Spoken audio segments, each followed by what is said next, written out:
Writer, as a author of the book, আমাকে যদি বলা হয় যে এটা কোন ধরনের বই, তাহলে আমি বলবো এটা একটা মাইন্ড ম্যাপিং বুক। আমি 2-1 মিনিটে একটু বলি যে বইটা আমরা কিভাবে সাজিয়েছি। আমরা প্রত্যেকটা সূরাকে 16টা অ্যাঙ্গেল থেকে অ্যানালাইসিস করার চেষ্টা করেছি। শুরুতে আমরা সূরার সংক্ষিপ্ত পরিচিতি নিয়ে এসেছি। এটা অনেক জায়গায় দেখা যায়, আপনারা দেখবেন বিভিন্ন তাফসিরে, বিভিন্ন গ্রন্থে এটা পাওয়া যায়।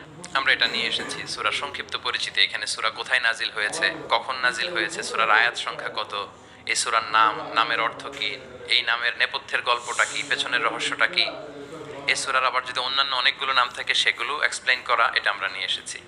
আমরা প্রত্যেকটা সূরার শানে নুজুল উল্লেখ করেছি সহিহ হাদিস থেকে, তাফসির গ্রন্থগুলো থেকে রেফারেন্স দিয়ে।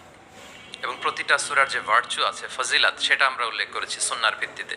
পাশাপাশি মজার ব্যাপার হচ্ছে প্রত্যেকটা সূরার শুরু এবং শেষের একটা সম্পর্ক আছে, যেটা আমরা অনেকে ধরতে পারি না।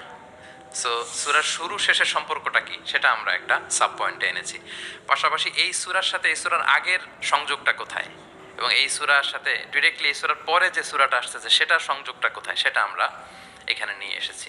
পাশাপাশি সূরার মূল শিক্ষাগুলোকে আমরা কয়েকটা সেগমেন্টে ভাগ করেছি, বেসিক্যালি 3 এসেছি, যাতে সেগমেন্টগুলো দেখলেই একজন পাঠক, একজন শিক্ষার্থী সহজেই শিক্ষাগুলোকে আত্মস্থ করতে পারে।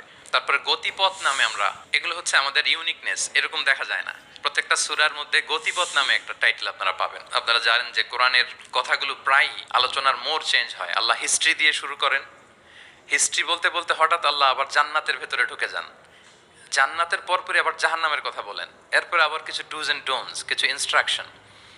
তো সাধারণ মানুষের এই ডটগুলো কানেক্ট করতে একটু সমস্যা হয়। We connected the dots. গতিপথ দিয়ে আমরা বুঝিয়েছি যে কখন কোথায় আলোচনা, আমরা গতিপথে উল্লেখ করেছি। এরপর আমরা ওভারভিউ রেখেছি একটা পয়েন্টে। ওভারভিউ হচ্ছে সূরার আয়াত ভিত্তিক বা রেঞ্জ ভিত্তিক এই সূরাতে কি নিয়ে আলোচনা করা হয়েছে তার সার নির্যাস। সূরা যত বড় হোক 10টা কলামে আমরা নিয়ে এসেছি। যেমন সূরা বাকারা অনেক বড় সূরা, 286টা আয়াতের সূরা, কিন্তু 10টা কলামে যদি আপনি দেখেন এন্টায়ার সূরা বাকারাতে কি আছে সার নির্যাস আমরা এখানে উল্লেখ করেছি। এরপর মেজর থিম উল্লেখ করেছি। বিভিন্ন বিষয় নিয়ে প্রতিটি সূরাতে আলোচনা হলেও কিছু ফোকাসড পয়েন্ট থাকে একটা সূরার, সেগুলোকে আমরা মেজর থিমে এনেছি। এরপর আমরা সেন্ট্রাল থিম রেখেছি, একটা সূরার কেন্দ্রীয় আলোচ্য বিষয় কি।